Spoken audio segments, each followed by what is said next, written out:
इस वीडियो में हम बात करेंगे 2013 की फिल्म द ग्रेट ब्यूटी के बारे में, जो कहानी है जेब गाम्बर्देला नाम के एक जर्नलिस्ट और सोशलाइट की, जिसने अपनी पूरी जिंदगी ऐशो आराम में बिताई, पर अपने 65वें जन्मदिन के बाद उसका जिंदगी को देखने का नजरिया बदलने लगा। रोम एक ऐसा शहर है जहां ऐतिहासिक खूबसूरती की कोई कमी नहीं। ये शहर अपने में ही एक अलग दुनिया है, पर इसी खूबसूरत दुनिया में रहने वाले लोगों की जिंदगी उतनी खूबसूरत नहीं जितनी नजर आती है। दिन में ये शहर जितना शांत दिखता है, रात को ये उतना ही शोर से भरा होता है। रोम के रईस लोग अपनी आलीशान जिंदगी में खोए रहते हैं।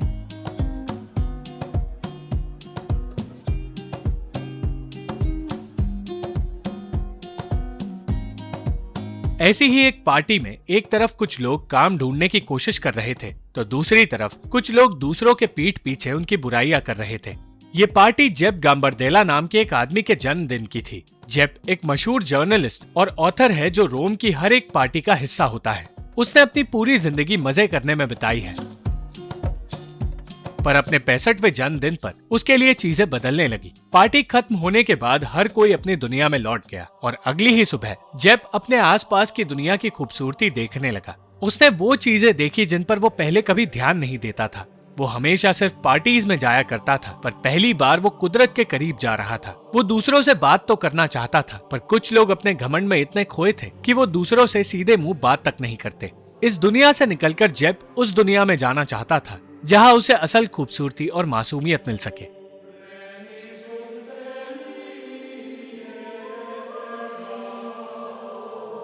पर उसे फिर से बनावट की दुनिया में जाना पड़ा। वो एक थिएटर क्रिटिक है जो आर्ट समझता तो है, पर कुछ चीजें और कुछ लोग उसे बेहद अजीब लगते हैं। जेब जिस न्यूज़पेपर के लिए काम करता है, उसकी एडिटर ददीना उसकी अच्छी दोस्त है। वो चाहती है कि जेब और किताबें लिखे, पर जेब 40 सालों पहले लिखी अपनी इकलौती किताब से ही खुश है। जेब का दूसरा दोस्त रोमानो भी चाहता था कि जेब नॉवेल लिखना शुरू करे, पर जेब का कहना था कि उसे अगली किताब लिखने के लिए कोई इंस्पिरेशन नहीं मिली। रोमानो अपने से कम उम्र की लड़की से प्यार करता है, पर वो लड़की सिर्फ उसके पैसों के लिए उसका इस्तेमाल कर रही थी। इन दोनों के अलावा जेब के और भी दोस्त थे जो हर वक्त उसके आसपास ही रहते थे। लेलो एक रईस और बातूनी खिलौने बेचने वाला है, और वायोला एक रईस औरत है जिसका बेटा आंद्रेया सीवियर डिप्रेशन से गुजर रहा है और उसकी दिमागी हालत ठीक नहीं। इन दोस्तों के बीच रहकर जेब खुश तो था, पर अब उसे अपनी और अपने जैसे रईस लोगों की जिंदगी खोखली नजर आने लगी थी। एक रात जेब और यता नाम की एक औरत के साथ वक्त बिताने लगा, पर पूरी रात उसके साथ रहने के बावजूद वो खुश नहीं था, और ये बात और यता भी समझ गई। जेब अब 65 का होने के बाद ये समझ गया था कि वो अपना वक्त उन चीजों पर जाया नहीं कर सकता जो करने में उसे खुशी नहीं मिलती। इसीलिए वो बिना कुछ कहे और यता के घर से चला गया। वो जब 26 साल की उम्र में रोम आया था, तब से वो रोम का राजा बनना चाहता था, और वो रोम और रोम की पार्टीज का राजा बनने में कामयाब हुआ। इन्हीं बातों के बारे में सोचते हुए जब वो घर लौटा तो उसके सामने अल्फ्रेडो नाम का एक आदमी आ गया। उसने बताया कि वो एलिसा नाम की औरत का पति है, और ये सुनकर जेब परेशान हो गया। एलिसा जेब का इकलौता प्यार थी, और अल्फ्रेडो ने जेब को उसके मौत की खबर दी। अल्फ्रेडो और जेब दोनों ही एलिसा की मौत से टूट गए थे, और जब वो अल्फ्रेडो के घर गए तो अल्फ्रेडो ने बताया कि एलिसा के लिए वो सिर्फ एक अच्छा दोस्त था। उसने अल्फ्रेडो से शादी तो की, पर एलिसा की मौत के बाद उसकी लिखी डायरी पढ़कर अल्फ्रेडो को पता चला कि वो जिंदगी भर सिर्फ जेब से प्यार करती रही। इस बात ने जेब को और परेशान कर दिया, क्योंकि उसे छोड़ने वाली एलिसा ही थी, और वो अपने अतीत के बारे में सोचने लगा। सालों पहले एलिसा और जेब साथ थे, पर एलिसा ने उसे छोड़ने का फैसला किया था, पर उसे कोई कारण नहीं बताया। अल्फ्रेडो से मिलने के बाद जेब अपने आप को बेहतर तरीके से समझने की कोशिश करने लगा। वो अपने दुख और दुनिया के दुख को गौर से महसूस करने लगा था, और उसने रोमानो से कहा कि वो फिर से लिखना शुरू करेगा। रोमानो समझ गया कि जेब की जिंदगी में कोई बदलाव हुआ है, इसीलिए उसने ये फैसला लिया है, पर जेब ने उससे कुछ नहीं कहा। जब दूसरे दोस्तों को पता चला कि जेब नॉवेल लिखना चाहता है, तो उनमें से स्टेफानिया नाम की दोस्त उसकी बेइज्जती करने लगी। वो कहने लगी कि जेब कभी एक अच्छा राइटर था ही नहीं, और अपनी फीलिंग्स को किताबों में उतारना एक अजीब सा फैसला है। पर जेब और दूसरे दोस्त ये जानते थे कि स्टेफानिया सिर्फ एक घमंडी औरत है जो अपने अलावा किसी और की इज्जत नहीं करती और खुद एक नकली जिंदगी जीती है। उस वक्त जब जेब ने स्टेफानिया की खोखली जिंदगी की सच्चाई सामने लाई, तो स्टेफानिया का घमंड टूट गया, और जेब ने कहा कि यहाँ बैठा कोई भी इंसान दूसरे से बेहतर नहीं है। वो सब एक खोखली जिंदगी जी रहे हैं, इसलिए उसे दूसरों की इज्जत करनी चाहिए। जेब की बातों से नाराज होकर स्टेफानिया ने हमेशा के लिए उससे दोस्ती तोड़ दी। उस रात जेप अपने पुराने दोस्त के क्लब में गया, जहाँ उसकी मुलाकात अपने दोस्त की बेटी रमोना से हुई, जो उसी क्लब में काम करती है। रमोना भी अपनी जिंदगी से खुश नहीं थी और उससे बातें करते हुए जेप को पहली बार महसूस हुआ कि वो अब बूढ़ा होने लगा है। वो फिर से जवान होने का एहसास पाना चाहता था, इसलिए वो एक ऐसी जगह गया जहाँ रईस लोग बोटॉक्स इंजेक्शन के लिए आया करते हैं। उस जगह एक नन भी आई थी जो अपने हाथों में इंजेक्शन लगाकर वहाँ से चली गई। अगले दिन पहले से ज्यादा जवान दिखाई देने पर जेप रमोना से मिलने गया। वो रमोना से बातें करना चाहता था और रमोना को भी उससे बातें करके बेहतर महसूस हुआ। वो दोनों एक साथ डेट पर गए और तब जेप के पास अंद्रेया आया। अंद्रेया कहने लगा कि वो उस दोपहर मरने वाला है और उसकी बातें रमोना को डराने लगी। रमोना और जेप एक दूसरे के साथ खुश थे और वो एक दूसरे को पसंद भी करने लगे। रमोना ने बताया कि उसे एक बीमारी है जिसकी वजह से उसे काम करना पड़ता है। रमोना के अतीत के बारे में जानने के बाद जेप ने उस रात रमोना को एलिसा के बारे में बताया और वो फिर से एलिसा की यादों में खोने लगा। मगर जल्द ही यादों से निकलकर उसने रमोना को अपने साथ एक पार्टी में चलने के लिए कहा। वो दोनों एक ऐसी पार्टी में गए जहाँ दिखावे के अलावा कुछ नहीं था और कुछ लोग दिखावे की दुनिया में इतने खोए थे कि वो अपने बच्चों को भी चैन से जीने नहीं दे रहे थे। उन्होंने अपने फायदे के लिए अपने ही बच्चों की मासूमियत छीन ली और जबरदस्ती उन्हें आर्टिस्ट बनाकर दुनिया के सामने पेश करने लगे।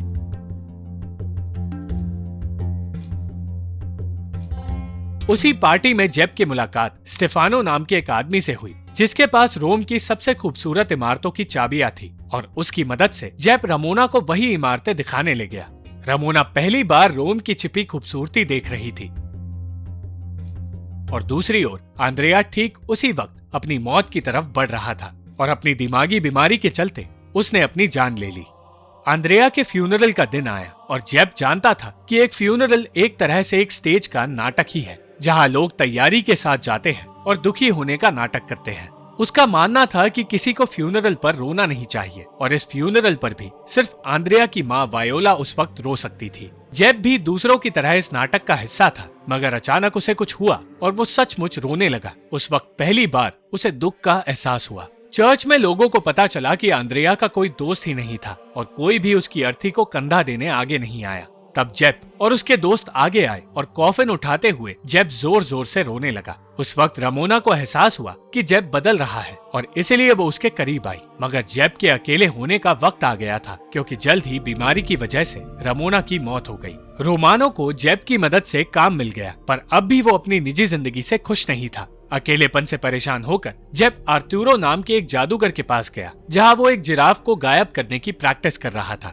जेप खुद भी इस दुनिया से गायब होना चाहता था, पर इसी बारे में बात करते हुए उसके पास रोमानो आया, जिसने कहा कि वो हमेशा के लिए अपने गांव जा रहा है। 40 साल रोम में बिताने के बाद वो इस शहर से निराश होकर घर लौट रहा था और उसकी ये बात जेप को भी समझ आ रही थी। अगले दिन जेप अल्फ्रेडो के पास गया और उससे एलिसा के बारे में पूछने लगा। वो जानना चाहता था कि एलिसा ने उसे छोड़कर अल्फ्रेडो से शादी क्यों की, पर इस फैसले का कारण डायरी में भी नहीं लिखा था और इसलिए अल्फ्रेडो को भी कुछ नहीं पता। अल्फ्रेडो को जल्द ही पोलिना नाम की एक औरत में अपना प्यार मिल गया और जेप में उसे एक दोस्त मिल गया। जेप अल्फ्रेडो की तरह शांति और प्यार के साथ अपनी जिंदगी बिताना चाहता था, पर उसे फिर से पार्टीज और शराब के पास लौटना पड़ा। दुनिया के सामने जेप खुश था, मगर सिर्फ उसकी मेड जानती थी कि इस जिंदगी से उसे बिल्कुल खुशी नहीं मिल रही। वो अब असल खूबसूरती देखना चाहता था और ये देखने का मौका उसे तब मिला जब एक आदमी ने उसे अपना एग्जीबिशन दिखाया। वो एग्जीबिशन उन तस्वीरों से भरा हुआ था जो उसके पिता ने ली थी। उस आदमी के जन्म से लेकर 14 साल की उम्र तक हर रोज उसके पिता उसकी तस्वीरें लिया करते थे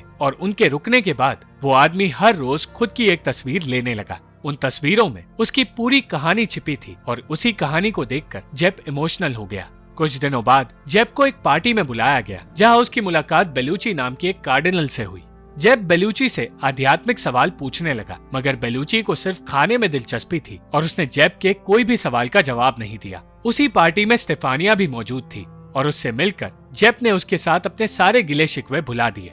एक दिन जेप को पता चला कि उसका खड़ूस पड़ोसी असल में जूलियो मोनेतो है, जो कि दुनिया के 10 मोस्ट वांटेड लोगों में से एक था। जब ददीना ने उसे इस बारे में गहरी सोच में डूबे हुए देखा तो वो समझ गई कि जेप हर वक्त किसी सोच में डूबा ही रहता है और वो पूरी तरह बदल गया है। तब ददीना ने उसे सिस्टर मारिया नाम की एक औरत के बारे में बताया, जिसका इंटरव्यू जेप को ही लेना था।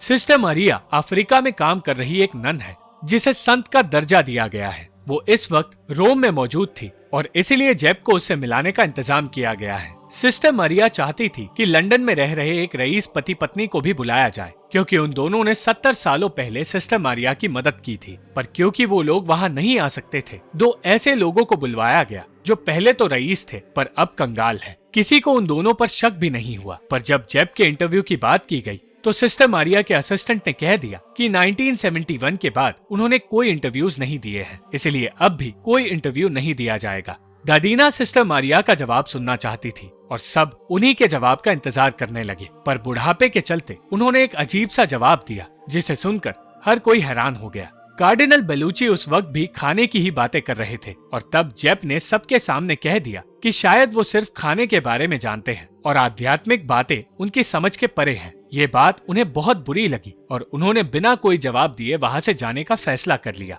उस रात अचानक सिस्टर मारिया कहीं खो गई और जब जेब अपने कमरे में गया तो अंधेरे में उसे सिस्टर मारिया जमीन पर सोई हुई मिली।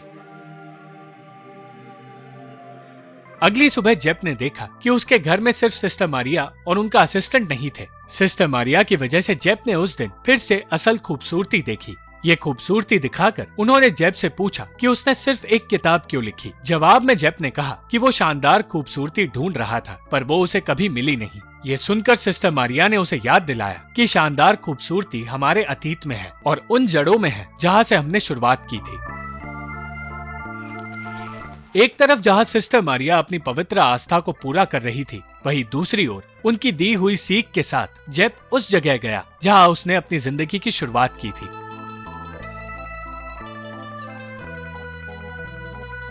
वो समझ गया कि जिंदगी का अंत वही है जहाँ जिंदगी की शुरुआत होती है और शोर से ज्यादा ताकत शांति और प्यार में है। उस दिन जेब को शानदार खूबसूरती के साथ अपनी नॉवल की कहानी भी मिल गई।